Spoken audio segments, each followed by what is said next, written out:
Старший сапер, воинская часть 51532. I am a senior sapper of military unit 51532, and I am 22 years old. I came to the exercises. The exercises were over. We were transferred to hostilities. They didn't ask us if we wanted to take part in it. They did not agitate that Ukraine was bad or anything like that. We were based at the Opuk Nature Reserve. We were camping there for 30 days. Then we crossed the border to Ukraine in Armyansk and moved 6 days on the territory of Ukraine. The route I can't tell you exactly, but I know that we crossed the localities of Vesele, Kakhovka. Thus, we arrived already by Mykolaiv, and there was direct contact between our forces and the Ukrainian armed forces. This is how we surrendered there.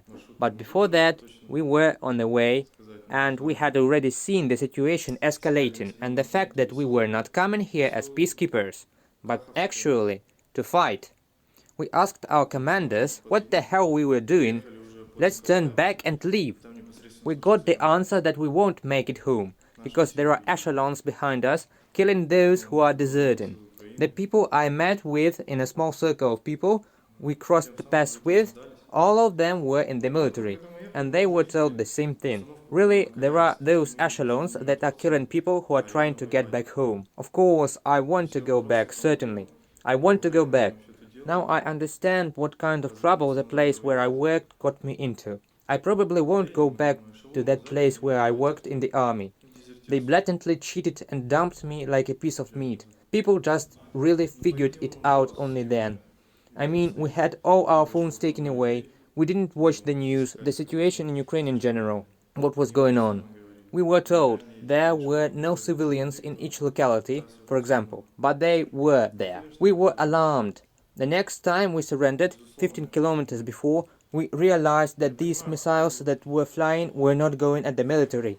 They were flying at civilians, at ordinary populated areas. And on this ground there was contact, and of course we surrendered because we were told quite the opposite. For example, near Odessa, the Marines did not get off the ship. 600 people. They rioted. They understood what was going on. They just did not get off the ship. But we had no information. When we already understood this situation, they wouldn't let us back in. They told us we would be killed from behind if we turned back. The only thing left was to surrender. That was the only thing.